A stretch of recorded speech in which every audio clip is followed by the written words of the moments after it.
여러분 안녕하십니까. 강민더TV 자유조선을 시작하겠습니다. 오늘은 10월 5일 수요일입니다. 지금 국제사회와 세계 언론들이 러시아와 우크라이나 전쟁의 확대에 모든 관심을 집중하고 있습니다. 또한 한반도에도 이제 관심을 가지기 시작했습니다.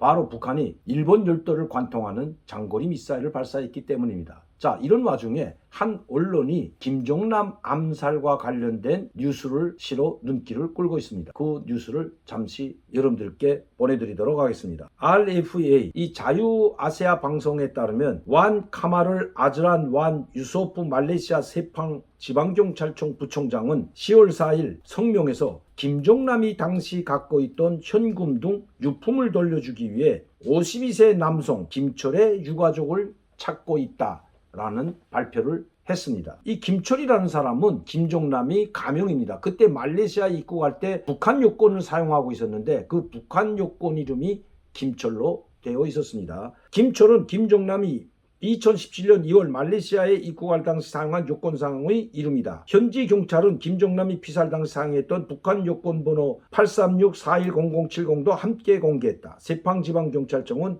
6개월 이내에 유가족이 나오지 않으면 고인의 모든 소지품은 말레이시아 재무부에 귀속될 것이다 라고 발표를 했습니다. 김정남은 암살 당시 1970년 6월 10일 평양 출생 김철이라는 이름의 요건을 사용했고 말레이시아 경찰 측은 김정남 유가족이 찾아가야 할 구체적인 물품을 공개하지 않았지만 과거 재판 과정에서 김정남 가방에서 휴대전화 2대와 노트북 1개 그리고 현금 13만 8천 달러의 상당의 돈이 들어있었다고 재판장에 제출했던 기록이 있습니다. 아마 그 기록을 바탕으로 말레이시아 경찰청이 김정남의 유가족들이 와서 이 유품, 즉 노트북과 핸드폰 그리고 13만 8천 달러를 찾아가라는 이런 성명을 발표한 것입니다.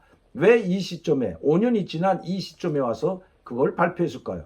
아마 이제 사건이 종결된 것으로 보여집니다. 여러분들도 잘 아시겠지만 김정남은 2017년 2월 13일 말레이시아 쿠알라룸푸 국제공항에서 2명의 여성, 즉 한 사람은 베트남, 한 사람은 인도네시아, 이 2명의 여성에 의해서 VX 가스로 암살당했죠. 그 배후에는 북한의 보기 드물게 3개 기관, 외무성과 인민무력부죠, 경찰총국, 그리고 국가보위부까지 연합한 이런 작전을 거행했던 것입니다. 그렇게 치밀하게 작전을 진행했던 거죠. 제가 이 자유아시아 방송에서 실은 이 기사를 여러분들에게 보내드리는 것은 정말 너무 아쉬운 대목이 있기 때문입니다. 그것은 바로 김정남이 암살되지 않고 미국이나 서방 아니면 우리 자유대한민국으로 망명을 했더라면 김정남은 이렇게 호망하게 당하지 않았을 겁니다. 그리고 북한 김정은은 저렇게 독재자로 숭숭장구하면서 이제 10년 동안 북한을 과연 안정하게 통치를 했을까요? 김정남이 암살된 것도 바로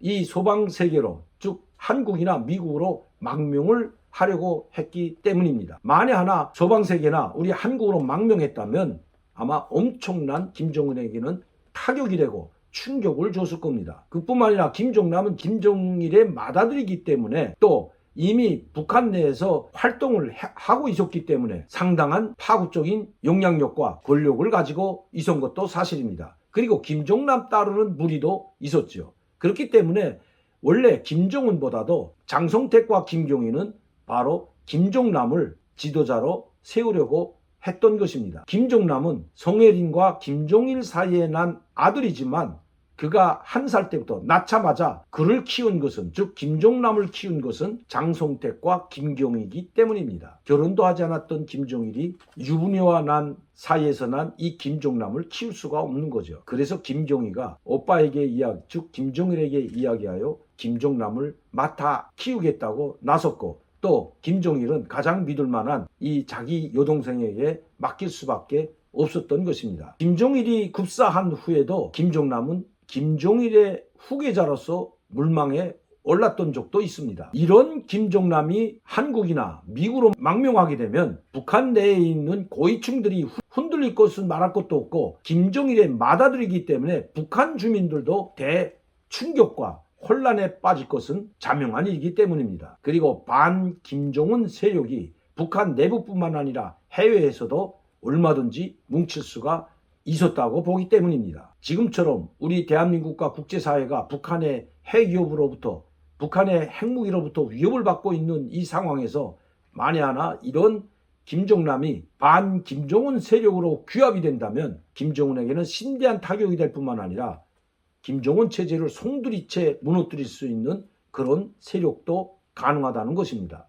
북한의 핵을 제거하고 북한 주민들을 독재자 김정은의 손에서 구원할 수 있는 절호의 기회를 우리는 놓친 것입니다. 그럼 그는 왜 한국이나 미국에 망명하지 못했을까요? 제가 알기로는 김정남이 2015년과 2016년에 우리 정부에 망명을 타진했지만 남북관계 파탄은 물론이거니와 그 후폭풍이 만만치 않으라는 것을 타산한 정부가 거절했다는 것입니다. 아마 여러분들이 황장엽 비서의 대한민국 망명 때 북한이 얼마나 큰 충격에 휩싸이고 또 우리 정부에 얼마나 크게 반발했는지는 아마 언론 뉴스를 통해서 알려진 사실입니다.